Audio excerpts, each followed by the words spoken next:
কি ওয়েদার ব্যাঙ্গালোরে, এই ওয়েদারে মাটন আর ভাত। বাপরে বাপ। সো মিষ্টু কাকিমার ছেলের জন্য এখন কেনা হলো একটা, এইটা ছোট ছেলের জন্য, আর বড় ছেলের জন্য অনিন্দ বলে কোনো কালার না, প্লেন ব্লু বা ব্ল্যাকে। এইগুলো এখন অনিন্দর বাবা মিলে দিয়েছে আমাকে ট্রাই করার জন্য, মানে সিরিয়াসলি দেখতে কিন্তু ভালো হয়েছে। এবার আমার জানিস আগের বারের থেকে এটা বেশি কালারফুল লাগছে। ঝোলদে যে বাবা ফাইনালি পুরো রেডি হয়ে গেছে, এই সমস্ত ব্যাগ সব খাবার দাবারে প্যাক করে দিয়েছে, আর চিনিকে দেখে দিয়েছে।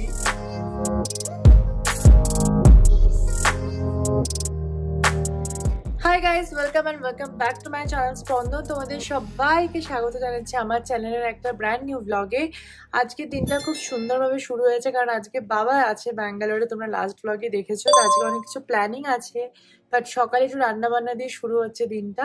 তো তোমরা ব্লগটা শেষ অবধি দেখবে, আশা করবো তোমাদের সবার খুব ভালো লাগবে। তো সকালে উঠে গেছি, উঠে সমস্ত কাজ কর্ম করে নিয়েছি, পুজো টুজো জলখাবার সব হয়ে গেছে, এখন একটু রান্না করছি। তো বাবা মাটন খেতে খুব ভালোবাসে, তাই বানাচ্ছে যে মাটন কষা, আর কালকে ডাল বানানো ছিল, ডাল আর ভাত। সেটা হতে চলেছে দুপুরের মেনু। দেখো সবে টমেটো কেটে এসছে, আর চিনি উঠে আমার হাতে গন্ধ শুকছে। আচ্ছা দিলাম তো বাবা তোকে টমেটো, চিনি, চিনি বাবা। টমেটো কোথায় গেল? টমেটো খেতে যে কি ভালোবাসে আমার ছেলেটা। টমেটো टमाटर बड़े मजेदार, ओ टमाटर बड़े मजेदार, टमाटर बड़े मजेदार। সেই যে আমার মাটন কষানো পুরো হয়ে গেছে, এবার এটাকে আমি প্রেসার কুকারে ট্রান্সফার করবো, তারপর করবো মাটন সেদ্ধ। রেডি তো মাটন খাওয়ার জন্য? কি গন্ধ বেরোচ্ছে, ওহ হেভি। কি ওয়েদার ব্যাঙ্গালোরে, এই ওয়েদারে মাটন আর ভাত।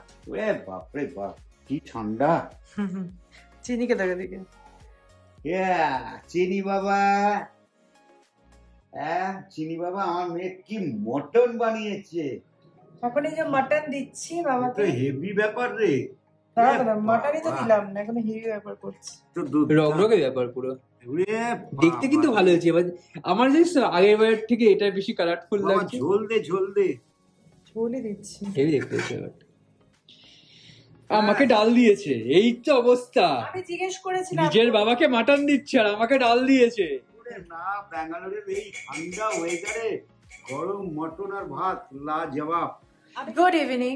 তো আমরা খাওয়া দাওয়া করে একটা টানা ঘুম দিয়েছি তিনজনে মিলেই, কারণ মাটন খাওয়ার পর যে একটা ঘুম আসে সেটা একদম আলাদা লেভেলের আসে। তো এক্স্যাক্টলি সেটাই ঘুমাচ্ছিলাম। ঘুমিয়ে উঠেছি, উঠে এখন বাজে 8:10। আমরা চাটা খেয়েছি তিনজনই, আর খেয়ে এখন বেরোচ্ছে একটু শপিং করতে। তো বেসিক্যালি শপিং বলতে, যেহেতু বাবা এসেছে তাই বাবার হাতে কিছু জিনিসপত্র কলকাতায় পাঠাবো। কলকাতায় যারা আমার ছোট ছোট ভাই বোনেরা আছে, মানে ঘঞ্চু আছে, ভাইয়া মামার মেয়ে, চুমকির মেয়ে আছে, মিষ্টু কাকিমার 2 ছেলে আছে। তো এদের জন্য যে বাচ্চাদের শপিং গুলো সেগুলো করতেই হবে। তো করে বাবার হাতে একেবারে পাঠিয়ে দেবো, তাহলে অনেকটা হেডেকলেস হয়ে যায় ব্যাপারটা আর কি। তো সেটা করতে যাবো। তো জুডিও আর ইজি বাই দুটোই অপশন আছে এখানে সামনে, তো সেখানে বাবাকেও নিয়ে যাবো। তোমরা দেখতে থাকো আগে আগে ক্যা হতা হ্যায়। তো উঠে গেছি গাড়িতে, যে অনিন্দ এখানে রয়েছে, আর এই পিছনে রয়েছে বাবা, ঠিক আছে। তো এখন আমরা যাচ্ছি ওরা মলে, কারণ ওখানে জুডিও ইজি বাই দুটোই আছে, তো ওখান থেকে হয়তো কেনাকাটা করা হবে। তো এই যে আমরা এসে গেছি ওরা মলে, এবার জাস্ট পার্কিং করবো। এখন দেখা যাচ্ছে যে জুডিও ইজি বাই অনেক কিছু আছে। ওরা মল বলি, সেটা কিন্তু ওরা মল না, পার্ক স্কোয়ার, সরি এই যে পার্ক স্কোয়ার। আমরা এন্টার করে গেছি আর গাড়ি পার্ক হয়ে গেছে। চলো রেডি তো শপিং এর জন্য? তোমার জন্য কিন্তু কিছু কেনা হচ্ছে না, তুমি শুধু বয়ে নিয়ে যাবে ওটুকু। কুরিয়ার। চলো সো এন্টার করে গেছি মলে, আর প্রথমেই যাচ্ছি ইজি বাইতে। তো ইজি বাইটা ওই যে ওইখানে আছে, চলো। এই যে শুরু হয়ে গেছে আমাদের শপিং। আমার কোনো রোল নেই আজকে, আমি বসে ট্যাল ট্যাল করে ঘুরে বেড়াচ্ছি। সারারে আমি ছুড়েই ফেলে দিলাম, মল ফলে আসার যোগ্যই না আমি। এই যে ওরা শপিং করছে বাচ্চাদের 8 থেকে 14 বছর। আচ্ছা আচ্ছা, এখন থেকে দেখিয়ে দিলাম। হ্যাঁ ঠিক আছে, দেখা হচ্ছে এখন। এটা কনফার্ম না কিন্তু। হ্যাঁ তো আমরা চুমকির মেয়ের জন্য, মামনের মেয়ের জন্য নিয়ে নিয়েছি একটা ফুলাতা জামা, এন্ড তার সাথে একটা প্যান্ট, কারণ সামনে শীত আসছে তো পরতে পারবে। সো ইটস ডান। একটা শর্ট আউট হয়েছে। সো মিষ্টু কাকিমার ছেলের জন্য এখন কেনা হলো একটা, এইটা ছোট ছেলের জন্য, আর বড় ছেলের জন্য অনিন্দ বলে কোনো কালার না, প্লেন ব্লু বা ব্ল্যাকে, ছেলেরা নাকি ওটাই ভালোবাসে। তো এইটা ইউর অফলাইন ট্রাই কি টক টু পিপল, বাবা ঠিক আছে, don't be a Gen Z, don't be a Gen Z, great. এবারে আমরা এন্টার করছি জুডিওতে, বেশিক্ষণ সময় নেই, তো চলো দেখি একটু বাবার জন্য কিছু দেখবো। সো চলো, বাবাকে এখন কিছু জানাইনি। জুডিওতে এসেছেন, আমি কিছু ট্রাই করবো না তো হতেই পারে না, তাই একটা জিন্স কেনার অনেকটা প্ল্যান ছিল, তাই দেখছিলাম জুডিওর জিন্স আর তার সাথে টি শার্ট কম্বাইন করেছি, তোমাদের দেখাচ্ছি কেমন লাগছে। সো এটা হচ্ছে জিন্সটা, ডিপ স্কিনি ফিট বাট একটু লুজই আছে, আর তার সাথে হোয়াইট টপটা, নট ব্যাড। আর একটা টপ ট্রাই করছি বটল গ্রিন, বা এটা বেশি সুন্দর লাগছে আমার মনে হচ্ছে হোয়াইটটার থেকে জিন্সটা দিয়ে। সো মেবি আমি এটাতেই যাবো। এইগুলো এখন অনিন্দর বাবা মিলে দিয়েছে আমাকে ট্রাই করার জন্য, মানে সিরিয়াসলি। সো এই যে অনিন্দন আমার বাবার চয়েস, খারাপ না, ভালোই লাগছে বেশ। আসলে আমি যা করি আমাকে সেটা দিয়ে ভালো লাগে। বাত তো সহি চলো এবার ওদের দেখায়, অ্যাপ্রুভাল নিই। এটা হচ্ছে last black jeans with black, চলো দেখাই কোনটা ওদের বেশি ভালো লেগেছে। সো ফাইনালি এইটা সিলেক্ট হয়েছে, green pant high waist and তার সাথে ব্ল্যাকটা। সেই যে পুরো শপিং হয়ে গেছে, ডান। এবার জাস্ট গাড়িতে উঠে যাবো, তারপর বাড়ি থেকে অনেক কাজ আছে আজকে। হ্যাঁ দেখো বাইরে ঢুকেছে, চিনি দেখো বাবাকে কি করছে। কোন দিকে যাবে?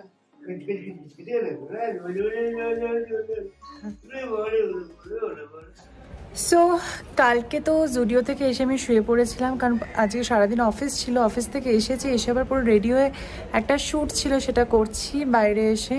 ওদিকে বাবা বাড়িতে রেস্ট নিচ্ছে, অনিন্দা এসে গেছে, জাস্ট ঢুকলো, তাই ওকে দেখুন ফটোশ্যুটটা করাবো। এর মধ্যে বাবা কিছুক্ষণের মধ্যে বেরোবে, আর 2 ঘন্টার মধ্যে। তো বাবার জন্য খাবার টাবার সব রেডি করে রেখে দিয়েছি, সেগুলো জাস্ট বাবাকে প্যাক করে দেবো একটু পরে। বাট চলো আগে শ্যুটটা করে নিই। বাবা এই যে যাওয়ার আগে চা করছে, দুধ চা। আর আজকে আমরা দুধ চা কেউ খাই না, বাট যেহেতু বাবা বানিয়েছে তো আমরা সবাই এখন দুধ চা খাবো। নিশ্চয়ই ভালো করে বানিয়েছো তো?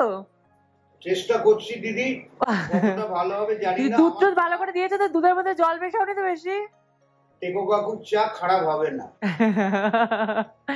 তা কত করে পার কাপ? 12 টাকা। এটা ব্যাঙ্গালোর, কলকাতা নয়। আমরা তো 7 টাকা, অন্য দোকানে তো 7 টাকা থাকে, 12 টাকা কেন? অন্য জায়গায় দেখুন, আমার এখানে হবে না, 12 টাকা কমে পারবো না। বাবা দেখি 12 টাকার চা কেমন খেতে করে। দুধের লিটার আছে 30 টাকা। বাবা ঠিক আছে করো। চিমনিটা জ্বালিয়েছে, অথচ ব্যাঙ্গালোর, এখানে চিনির দাম আছে 70 টাকা কেজি। 70 টাকা কেজি? হ্যাঁ, বা ব্যাঙ্গালোর না দুবাইতে আছি আমরা। আপনার কি গ্যাস মাঝে মাঝে ব্রেক? গ্যাসটা একটু মাঝে মাঝে করে।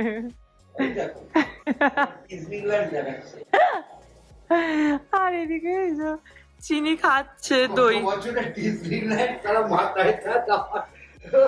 শ্রীভূমি কি গালাগাল, কি গালাগাল! ওখান থেকে আবার অটো ধরে যাওয়া, দেখে এখান থেকে আবার ঠাকুর দেখা মাথায়। আগের বছরে পুজোর ব্লগ গুলো দারুণ ছিল বলো, যারা দেখোনি আমি ডেসক্রিপশনে লিংক মেনশন করে দেবো, পুজোর ব্লগ গুলো দেখো আগের বছরে। যে টেকোদার চা অলমোস্ট ডান। আবার আসবো। যে বাবা ফাইনালি পুরো রেডি হয়ে গেছে, এই সমস্ত ব্যাগ সব খাবার দাবারে প্যাক করে দিয়েছে। আর চিনিকে দেখা দিচ্ছি, আমি একটু যাই, আমি গিয়ে আমি একটু দুজনের সাথে দেখা করি, আবার আসছি। আমি আবার আসবো। দেখো চিনি ছাড়তেই চাইছে না। আবার আসবো, আমি আবার আসবো। বাবা বাবা, ওই দেখ, এটাই বড় মায়ার। ভীষণ মায়া, ভীষণ মায়া। এই কারণে আমার একদম আসতে ইচ্ছে করে না। এই যাওয়ার সময় এত মনটা খারাপ লাগে না, সারা ট্রেনেই চিন্তা করব চিনির। আমাদের চিন্তা না, শুধু চিনি। সকালবেলা উঠবে, উঠে ঘাড়ের ওপর চলে আসবে। চিনি হ্যাঁ চিনি, চিনি চ। চিনির দাদু যাচ্ছে, আর চিনি সি অফ করতে যাচ্ছে দাদুকে। কিন্তু তার আগে হিসি করবে একবার, এখানে নেবেই। হিসি করার স্পট আছে ওর। হ্যাঁ যা যা কর। উফ দাঁড়াও, হিসি না পেলেও করতে হবে এখানটা। বাবা চলে যাচ্ছে, টাটা। কোনো এ করবে না। ওই দেখো চিনিকে, চিনি টাটা। ও চিনির বাড়ির দিকে যাচ্ছে, চলো চলো টাটা। 8 তারিখে। ঠিক আছে, তার আগে সব গাড়ির নাম্বার দিয়ে দেবো। টাটা। টাটা। সো বাবা চলে গেল, ঝটিকা সফর এলো দুদিনের জন্য, বাট দুদিন খুব ভালো করে আমরা কাটালাম। এত রান্না বান্না সবকিছু, কালকে সকাল থেকে খুব মিস করবো। ওকে, সো মনটা একটু খারাপ অবভিয়াসলি, মা বাবারা যখন আসে, তারপর এই যাওয়ার টাইমটা সত্যি মন খারাপ হয় এখনো, এভরি টাইম যতবারই আসুক। অনিন্দর মা বাবা এলেও মন খারাপ করে যখন চলে যায়, আমার মা বাবা এলেও মন খারাপ হয় চলে যাওয়ার সময়টা, কিন্তু প্রবাসে থাকি, কিছু করার নেই, এটাকে মেনে নিয়ে চলতে হবে। সো আজকের মতো ব্লগটাকে আমি এখানেই শেষ করব, আর নেক্সট দেখা হচ্ছে খুব তাড়াতাড়ি নতুন ব্লগে। তোমরা জানোই সোম শুক্র ঠিক সকাল 10:30 দেখতে পাবে স্পন্দনের ব্লগ। সো যদি ভালো লেগে থাকে ব্লগটা অবশ্যই জানিও কমেন্টে কেমন লাগলো, আর দেখা হচ্ছে নতুন ব্লগে। খুব ইমোশনাল ফিল করছি এখন, বেশি কথা বলতে পারছি না। Thank you for watching.